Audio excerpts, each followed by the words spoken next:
Okay, so I'm going to go ahead and quickly show you number one from the exit ticket. We'll do the focus activity, and then I'm going to go ahead and show you what a vector projection is. It's just another formula, but that little sheet that Genevieve was asking about, that is actually going to help you understand what it is graphically.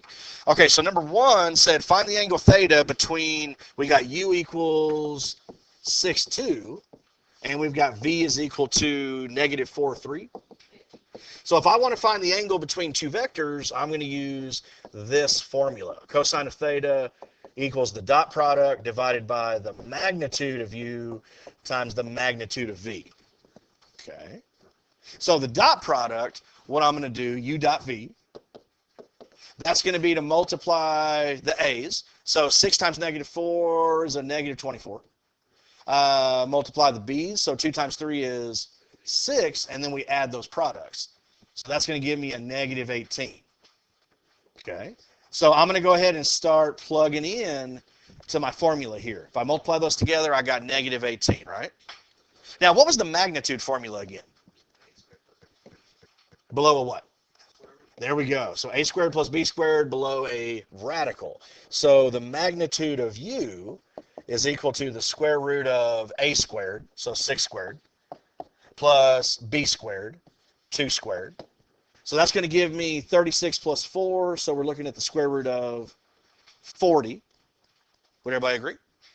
Now, this one can be simplified, but if you're trying to find the angle between the two vectors, don't worry about simplifying it. I mean, you can, I just think it's going to give you more work. So I'm going to go ahead and put square root of 40 right here. Now I need the magnitude of v, which would be the square root of a squared, so that's negative 4 squared, plus 3 squared. But that's the square root of 25, and this one's a perfect square, so that's just 5, right? So there we go. So all I want to do, see, I've got all three parts from my formula, so what I want to do is take the cosine inverse of that. Cosine inverse of negative 18 over 5 square root of 40, and that should give me how far a degree measure there is between those two vectors. So let's see here. Cosine inverse. Control divide, so negative 18 over, whoops, don't want that. Oh, okay, that's interesting. Let's try that again. Cosine inverse, control divide. Okay, so negative 18 over 5 square root of 40. Okay. And that's where I got the 124.7. Okay. So this one was just a formula. You just got to plug in those appropriate parts. Okay. What's up? This was the exit ticket. No, now we're about to do the focus activity. Okay. Sure. Go back to the other.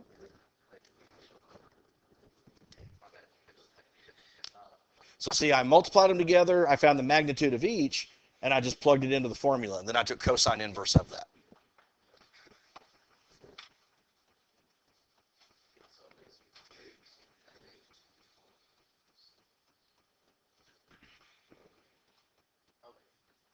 So we're good? Okay. Good. Okay. All right. Well, let's see here. Was focus activity. It's got to be this one here. Okay. So here's our newest focus activity. It says find the component form of the vector with a magnitude of 19 and an angle measure of 32 degrees with the horizontal. That's exactly right. If you have the magnitude and theta, you got that formula that you can just plug into. So the magnitude of V cosine theta, magnitude of V sine theta. The only condition is that you have to start rotating from the positive x-axis. And if it says with the horizontal, that's what it's doing. So the magnitude's 19 times the cosine of, what was it? 32 degrees, comma, 19, how will I finish that? Sine of 32 degrees. Okay. So all I want to do now is just go ahead and get the decimal values of those. Okay, so 19 cosine of 32, you said 16.1? And what was the other one? Okay, so 10.1. Would you guys agree? Would anybody like me to put either of those in the calculator? You would? Okay, which one? Let's put the second one in. 19 sine of 32. So I'm going to come on over here. 19 trig, choose sine 32. Okay, just like Brandon said, we got 10.1. That is absolutely right. Okay. Good, good, good, good, good, good, good, good. Okay. And then we can do the same thing at the 16.1, but now number 2, it says find a unit vector in the same direction as v equals 5, negative 2. There you go. Okay, so the unit vector has its own formula. You're going to take the component form, and then you're going to divide it by the magnitude. Okay, that's how we find a unit vector. So let's see here. We know that that magnitude is always going to be the square root of a squared plus b squared. So the square root of 5 squared plus negative 2 squared. There you go. 25 plus 4, square root of 29. Perfect. In this one, yes. But 29 is a prime number, so we don't have to worry about that this time. The only time you don't have to rationalize is if it's the cosine formula, where you're finding the angle between them. Oh, you mean, oh, yes, sir. I thought you meant simplify the radical. That's my fault. You're absolutely right. So I'm going to take the component form, which is 5, negative 2, and I'm going to divide it by the square root of 29. Well, all that means is that I'm going to take each of these values and put it over the square root of 29. Okay, so this would be 5 over the square root of 29, comma, negative 2 over the square root of 29. And this is what Brandon was asking, and I was not understanding. Do we have to rationalize here? Yes. Okay. So what would 5 over the square root of 29 look like if I did rationalize it? There you go. So 5 square root of 29 over 29, comma, negative 2 square root of 29 over 29. There we go. So that would be a unit vector. So if we're thinking about this graphically, what quadrant would 5, negative 2 put me in? The fourth, because x is positive and the y is negative, right? So if I'm looking at a coordinate plane, let's say this is vector v, because positive 5, negative 2. So this vector that we found, see, it's also positive, negative. It's going to be in the same quadrant, but it's only going to be 1 unit long. Okay, that's what we call a unit vector. Okay, good. Now, we'll take care of that in just a few minutes. Right at the end, if you want to turn those in today, that is perfectly fine. But tomorrow is when we'll turn in the focus activities. There's only 2 this time, yeah, because it's a short week. I'm not confident that I can actually take the time to get at least 1 or 2 more done. So instead of holding on to them, I'm just going to have you guys turn them in. Okay, but not right now. Let's hold on to the end. Okay. All right, the last thing I want to go ahead and show you is what we call a vector projection onto another. Okay, now, every time you want to project one vector onto another, it's pretty easily done. This right here is your formula. Okay, so the way it's written, you see how V is a little subscript? Yeah. Okay, well, the way I read this is I want to project U onto V. Okay, and it's just a formula like we've had before. Okay, you go ahead and simplify that. Now, you remember when I was showing you the diagram of the incline? I kept calling one of the vectors W1. That's what this vector projection is. So we may not get to that little shaded diagrams today, but I do want to go ahead and show you one problem before you take off. So if I were to go ahead and write this, if I said the projection of, let's say, like that, how would we read that? Am I projecting J onto W or W onto J? W onto J. You're always projecting onto the subscript vector. So projecting U onto V, I'm projecting W onto J. Is everybody okay with how to read that? Okay. Well, let's just get right to a problem. Okay. All we have to do is go ahead and plug in. Okay. Now, in this one, actually, let me go ahead and skip around. Here we go. Let's do number 7, because the previous problem is kind of backwards. I don't want to go ahead and start with that one. Given that U is equal to 4, 2, and V is equal to 1, 2, find the projection of u onto v. Okay. So the projection of u onto v, that's equivalent to finding that vector I showed you yesterday that was w1. Okay, so don't worry about that right now. Okay, the formula is I'm going to go ahead and take the dot product of the two divided by the squared magnitude times v. That's the formula. Okay, and that formula is also back over here in your notes. Okay, if you want to go ahead and take a look at that. Okay, but I'm just writing it down again. Okay, so all we have to do is just like we did before, is just find the given information and go ahead and plug it in. Okay, so the answer to this is always going to be a vector. So let's start with u dot v. U dot v. How do I multiply two vectors again?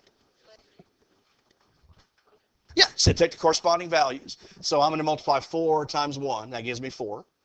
2 times 2, 4. And then I add them up. So the dot product is 8, right?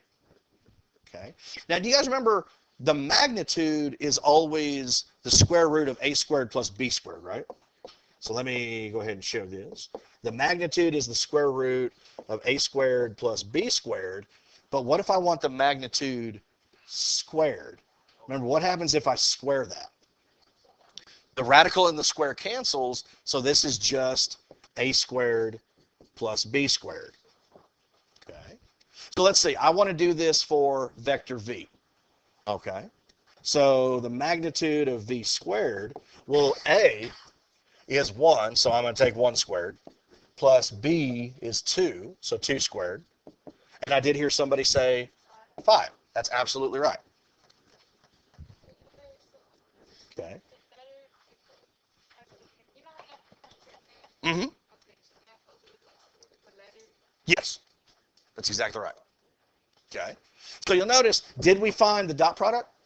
Yes. We got u dot v. Did we find the magnitude squared? Yeah. So that right there is just a scalar. Okay. So what did we get for the dot product? So I got 8 for the dot product over. What did we get for the magnitude squared? 5. And now all I want to do is multiply it by vector v. Okay. Well, v is 1, 2. Yeah, so you remember when we had value outside a component form? We just distributed it. So all I want to do is just multiply these together. So if you want to go ahead and put them over 1, yeah. So like 8/5 times 1 over 1, 2 over 1. Remember, how do we multiply fractions? Just straight across. So 8 times 1 is 8. There we go. 5 times 1 is 5. And then 8 times 2? And then again, 5 times 1 is still 5. That's your vector projection. See, all it is another formula. Okay.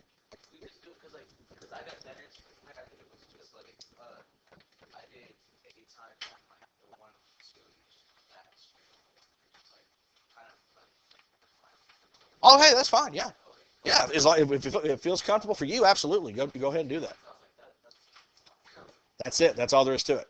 That's the vector projection. Okay.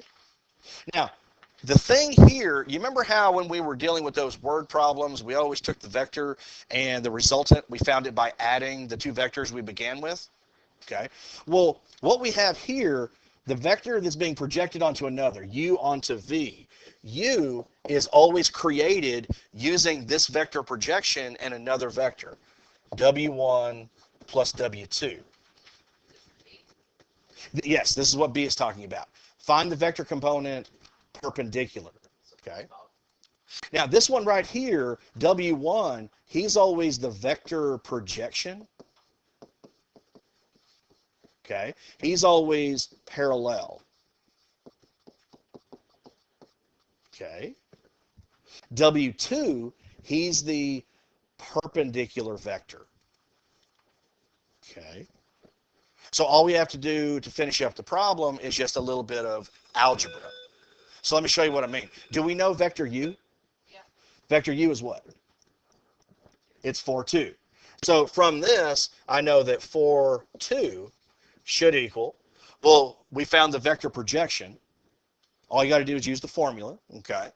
We got that to be 8/5, 16/5 plus W2. Okay. So would everybody agree that in order to find W2, could I just take 4/2U and subtract 8/5, 16/5?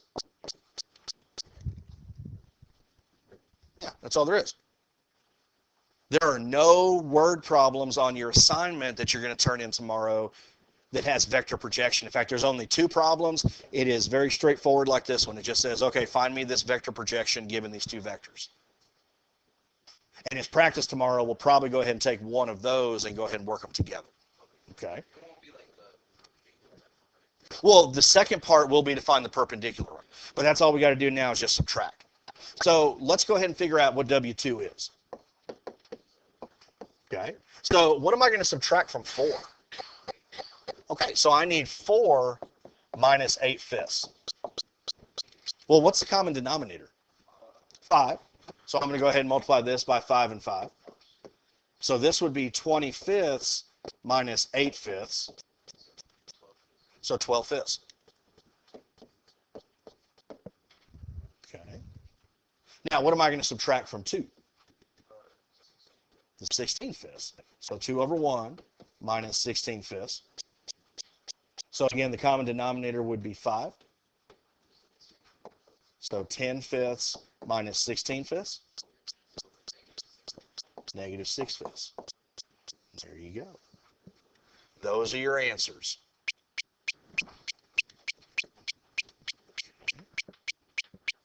Remember, when it comes down to it, vector projection, it's just that formula. It's U dot V over the magnitude of V squared times V. And there's a lot of formulas. You know, we've seen the unit vector formula, the component form formula. We have the tangent of theta equals B over A. But remember, I'm not requiring you to memorize any of those, because what can you do? You can always use your notes, okay, on that test Thursday. Exam. Well, test exam. Okay. All right. So what I'm thinking tomorrow is we'll come in, turn in our focus activities if we haven't already got it taken care of. We'll do another one of these problems, actually a vector projection off the homework. Then I'll give you the class period to finish up the assignment, and probably within the last 5-10 minutes, we'll go ahead and grade it and get it turned in. Okay? Sound like a plan? All right. Guys, you did a great job today, like always. Thank you so much. Looks like we